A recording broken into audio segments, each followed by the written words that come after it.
Can Drake London continue the legacy of Julio Jones and Roddy White as the Falcons' top-tier weapon at wide receiver? You are Locked On Falcons, your daily Atlanta Falcons podcast. Part of the Locked On Podcast Network, your team every day.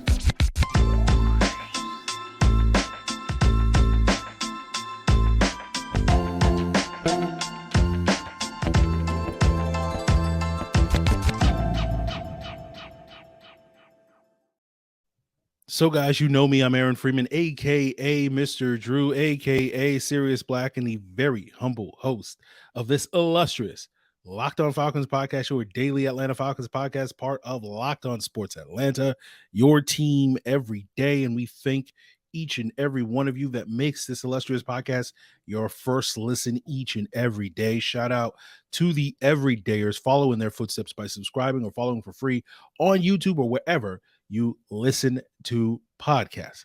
So today we are continuing our series talking about each position group as we head into training camp. And we'll start out today's conversation talking about Drake London continuing the legacy, right, of the top tier wide receiver ones that we've had really for the majority of the last 30 years, but especially over the last, decade and a half with Roddy White and Julio Jones. And we'll get into that as kind of the big story of the season. Like basically, the question is, how good of a receiver can Drake London be, right? And we think Drake London can be a pretty good receiver. He can be the guy in the same ways that Julio and Roddy were the guy for the better part of 15 years here in Atlanta. Now, when it comes to him being Julio, it's probably not going to be Julio. And of course, I got to represent my guy. He's going to go at some point up on the wall behind me as one of the GOATs. But my favorite Julio stat, right, or one of my favorite Julio stats, because there's so many, is that if you look at Julio's numbers from 2014 to 2019, right, where he was, at his peak and healthy, he led the NFL during that span of years with 151 20-plus yard plays. And the gap between him and who was number 2 on that list, who was DeAndre Hopkins, was the same as the gap between DeAndre Hopkins, the number 2 guy, and the number 15 guy. And so clearly Julio was an absolute outlier. He was a guy from another galaxy, and we thank him each and every day for descending upon this planet and playing for the Atlanta Falcons for a decade. And when it comes to being those types of intergalactic freaks, while I don't think it's fair to put any of those expectations that someone's going to be a Julio Jones, in moving forward, if anybody's probably going to be that type of intergalactic freak in this offense, it's probably more likely to be Kyle Pitts or Bijan Robinson than necessarily Drake London. But that doesn't necessarily mean that Drake London won't be very good in this offense and won't be this team's, most consistent and reliable producer in similar ways that Roddy White was that for the Falcons for several years. And we know that Roddy was, one of the top 10 to 15 receivers, depending on your feelings. And certainly in 2010, when he had his peak year, was probably a top 5 receiver in that year. But, ranking is not that important because it's really about how you affect and impact your team and your offense.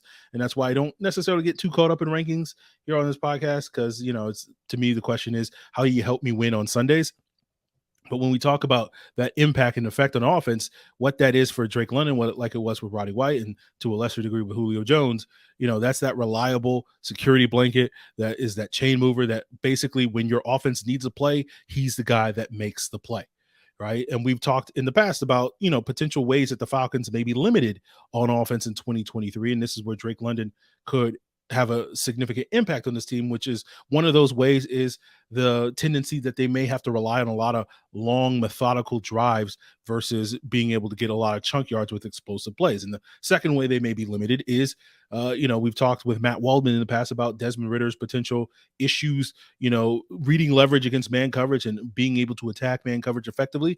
And Drake London can certainly help mitigate those issues, with the long drives, that means a lot of third downs. And so that means Drake London being that sort of chain mover on those third downs. And we also know that teams tend to deploy man coverage the most on those critical third down situations. And so that means Drake London can help Desmond Ridder by being that reliable man beater when those one-on-one situations happen. And we saw flashes of that from Drake London over those final 4 games, which Ridder started. And, I called it the Drake London show primarily because the passing offense especially, ran through Drake London. And when you looked at Ridder's efficiency numbers when he threw the ball and targeted Drake London, it was very good. When you saw his efficiency numbers throwing to literally anybody else, it was not very good. And, the Falcons hope to rectify that with the additions they've made at running back and receiver and tight end this offseason. But, they're still going to rely heavily on that connection between Ridder and London, and that connection is key, right?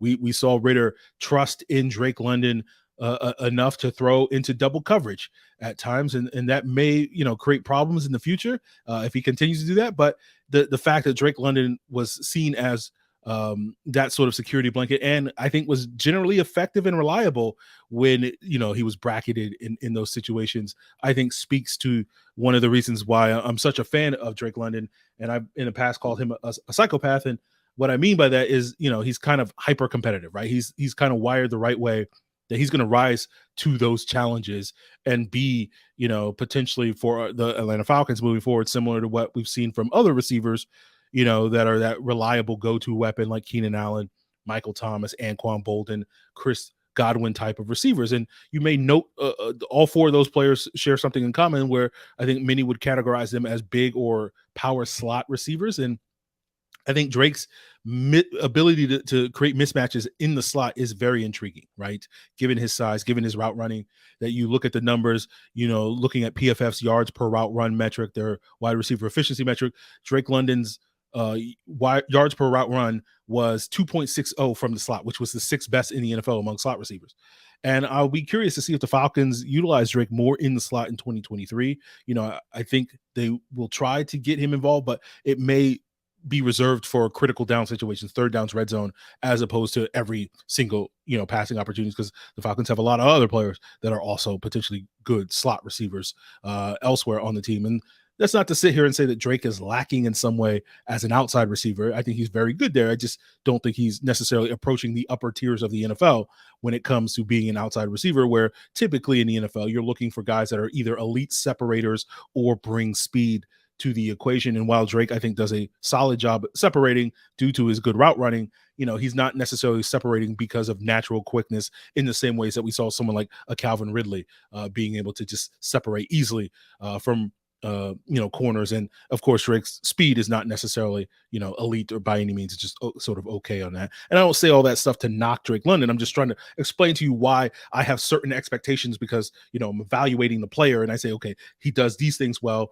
and he may not do these things as well. And so therefore, it's likely that, if Drake is going to reach the upper tiers of being one of these receivers, whether, that's top 5, top 15, whatever, you want to define it as, it's more likely, in my opinion, that will come if and when he's featured in the slot moving forward. So whether Drake is 8th or 18th in various people's wide receiver rankings is inconsequential to me, but it's really about the value that he has on the offense, and whatever number you want to put on that, he has a lot of value, because at the end of the day, it's going to be measured in him getting the job done. And I think Drake certainly is set up to do so. So we'll move on from Drake London and talk about the Falcons' number 2 and number 3 receivers and what Mack, Hollins, and Scotty Miller are going to bring, and whether or not the Falcons are going to make that upgrade that you've heard me talk about so much over the last month or so.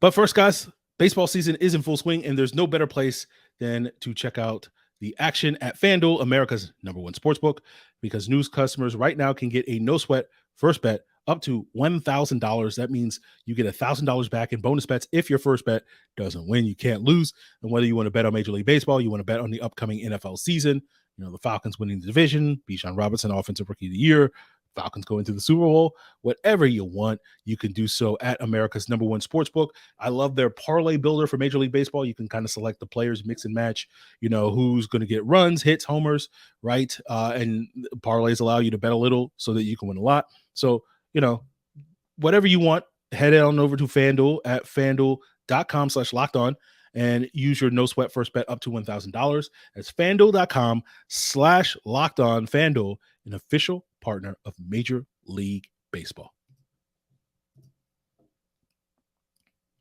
So continuing our conversation, right? We talked about kind of the story of the season is how good of a receiver can Drake London be. I think he's going to be very good.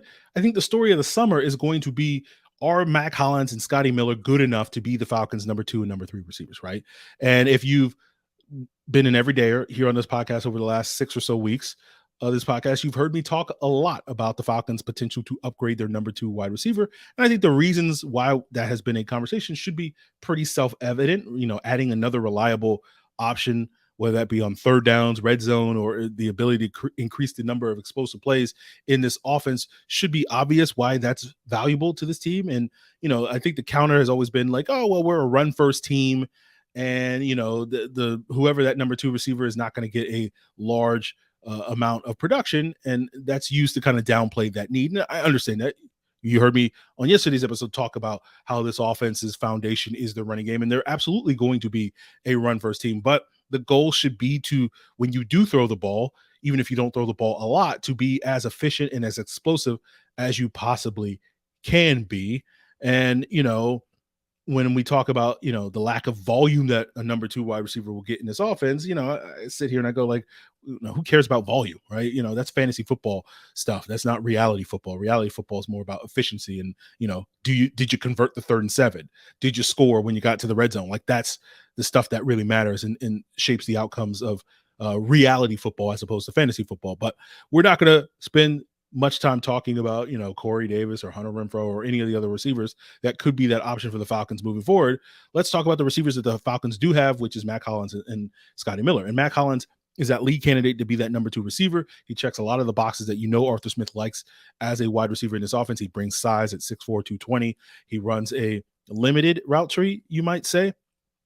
Right. There was a stat according to PFF that Mack Hollins led the league in the number of like in breaking routes last year and running those digs that, Arthur Smith loves in this offense. And when you go back and you look at the vast majority of Mack Hollins' targets in Las Vegas last year, it's a lot of digs, it's a lot of slants, it's a lot of fades, it's a lot of outs. Right.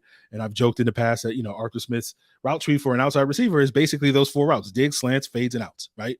The other aspect of Mack Hollins' game that I think is going to be intriguing for the Falcons is his blocking ability. Right.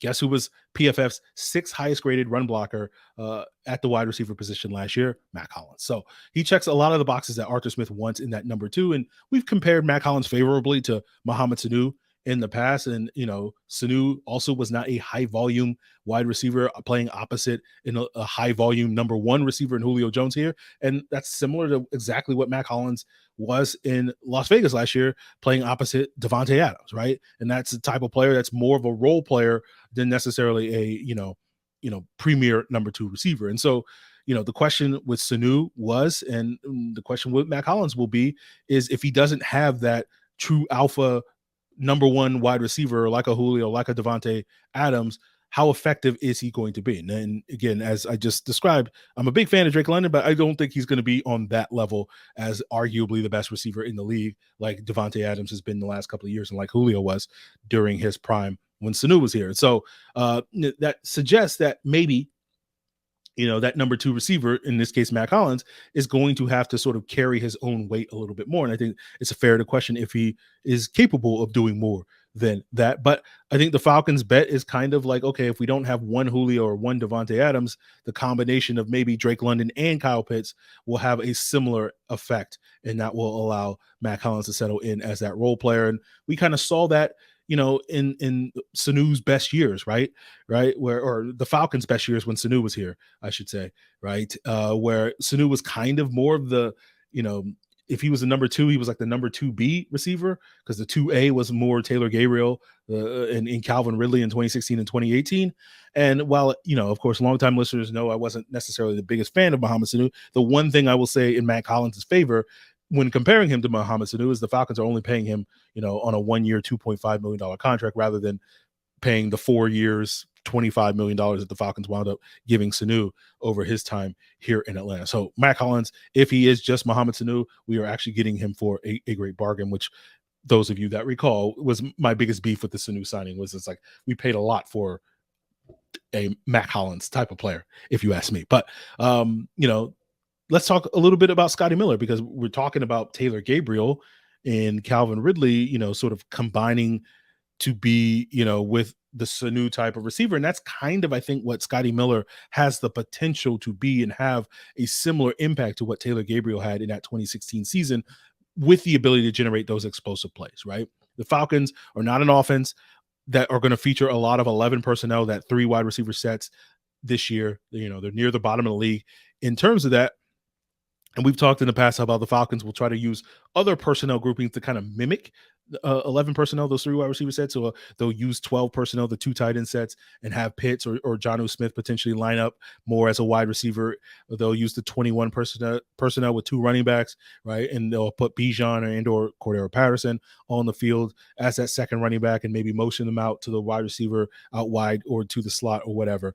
And so because of that, Scotty Miller as that number 3 is not going to get a ton of opportunities, and it's going to be on him to do what Taylor Gabriel did, particularly in the second half of that 2016 season, is to maximize his opportunities, right? We saw that with Taylor Gabriel, who touched the ball 31 times in the last 8 games, scored 7 touchdowns on those 31 touches. That's an incredible ability. He averaged about 17 yards per touch. And for the point of comparison, you look at Tyreek Hill's best season in the NFL, in terms of yards per touch, it was 15 yards per touch. So Taylor Gabriel eclipsed that in 2016. And you also look at Scotty Miller, right? Early in his career in Tampa Bay, not so much the last 2 years, but early in his career in Tampa Bay, he was averaging about 14 yards per touch. So clearly that's indicating to you guys the big play potential, right? We're talking about numbers, comparable to what Tyreek Hill does and what Taylor Gabriel did in the second half of that 2016 season.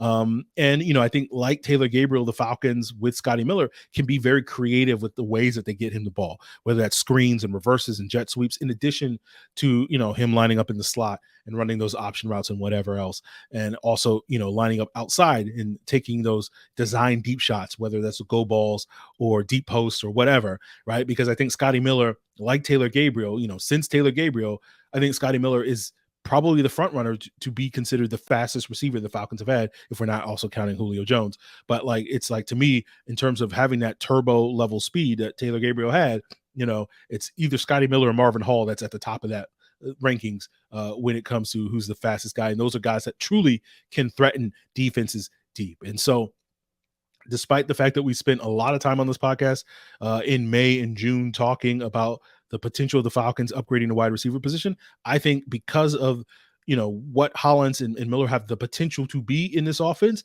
I think the Falcons will think that they can afford to be patient at that position. And should an opportunity, say, the Jets decide to part ways with Corey Davis later this summer or early in the season, and that opportunity to upgrade that position comes a knocking, I do think the Falcons will potentially answer that. But if not, I think they'll be comfortable rolling with their current options in Hollins and Miller and potentially kick that can to upgrade that wide receiver 2 position down the road, potentially into the offseason. So we'll just sort of have to see how that goes. But we'll wrap up today's Locked On Falcons, guys, talking about the rest of the wide receiver core and why special teams is going to matter so much for, who's going to make this roster. And we'll continue that as we continue today's Locked On Falcons. But first, guys, I want to give a shout out to the everydayers who, when they're checking out their first listen tomorrow, they'll be listening to me break down the tight end position, of course, talking quite a bit about Kyle Pitts. And we'll also, would like to plug the Locked On Hawks podcast, because there's so much stuff going on with the Atlanta Hawks coming off the draft, free agency's right around the corner, making trades, all that stuff and more. So find out what Brad Rowland has to say about the latest on the Atlanta Hawks. And of course, you can find it on YouTube or wherever you listen to podcasts.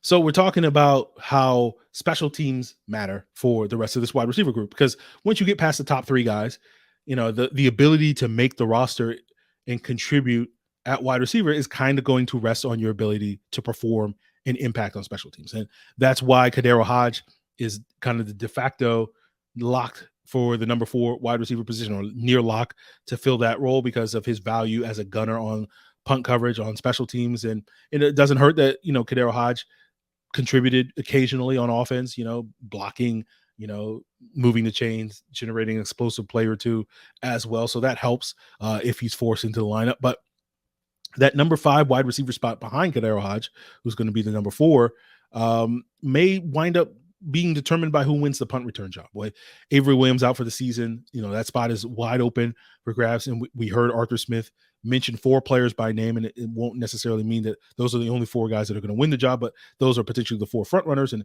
he mentioned 2 corners and Mike Ford and D. Alford, and he also mentioned 2 receivers and Penny Hart and Josh Ali.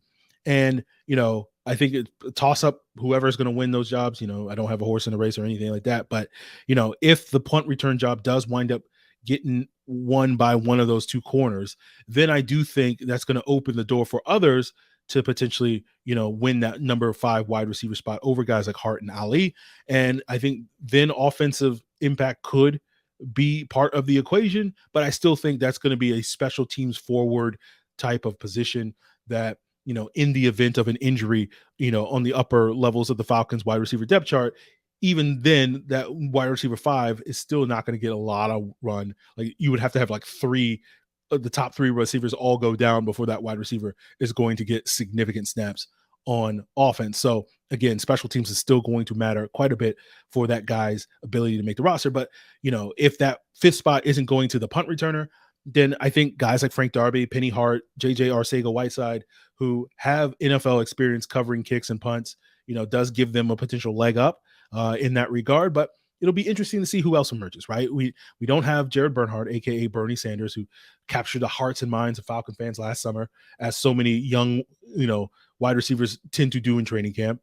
And I'll be curious to see if someone can kind of fill that void, as we're all of us Bernie bros are looking for someone to capture our hearts. So we'll see what happens with that. But I think that's an opportunity for, the UDFAs like Keelan Harris and Xavier, aka Zay Malone. They can stand out in that regard. Chris Blair, who the Falcons picked up from the XFL, has that sort of size and speed that, Arthur Smith covets in this offense, being 6'2", 200 plus pounds with sub 4.5 speed. There aren't many guys in this room, this wide receiver room, that are, built like that, like Chris Blair. So that's an opportunity for him to stand out.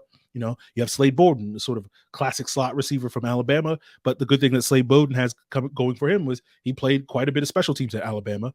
So that's probably very promising for his NFL future, as well as he's already kind of generated a little bit of buzz in OTAs so far. So we'll see, how those guys impact and whether or not, those guys can show that they have not only upside on offense, but also find ways to, potentially carve out roles on special teams, because I do think that is going to, also help their ability to make the roster. But I think, finding somebody who has a little bit of developmental upside on offense does make sense, because, Mack Hollins, Scotty Miller, and KhaDarel Hodge are all on 1-year contracts. And so you would like to have somebody else in the room, at the end of the season under contract, beyond Drake London, that maybe you could pencil in to replace one or more of those guys. Probably not going to have any, number 5 receiver leapfrog all the way up to number 2 wide receiver next year. But, potentially finding, that Keelan Harris or Zay Malone player could, be a similar slot receiver as, Scotty Miller, right? A ready-made replacement. Or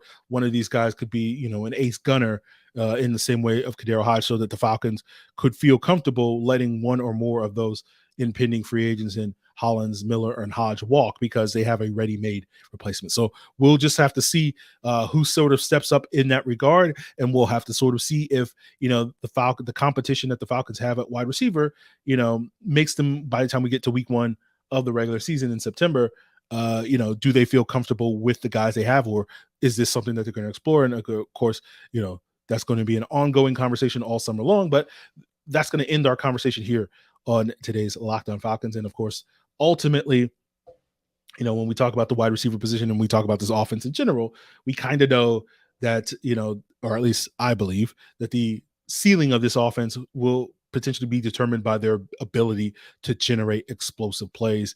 A big reason why I think the Falcons were successful, making a deep postseason run in 2012 versus any other year, outside of 2016 and 2017, was due to their ability to generate explosive plays, right? That's what the 2012 offense was able to do in that postseason that the previous year's offenses weren't able to do. And so ultimately, because of I'm assuming in my expectations that this team is going to make a deep run, and play some meaningful games in January. Ultimately, if they're going to win games in January, I do think that explosive capability will factor into that, and we'll see if these wide receivers can live up to expectations, whether that's, Drake London, Hollins, Scotty Miller, or somebody else, to generate those explosive plays. But maybe the conversation about explosive plays is better served waiting till tomorrow's episode when we talk about the tight end position, and maybe Kyle Pitts is that guy that can raise the ceiling of this Falcons offense. So that will be a topic we will explore on tomorrow's breakdown of the tight end position. Make sure it is your first listen by subscribing on YouTube or wherever you listen to podcasts. And of course, check out the Locked On NFL podcast as your second listen. Check out Locked On Hawks to get the lowdown on the latest on the Atlanta Hawks. Really appreciate it, guys. Till then.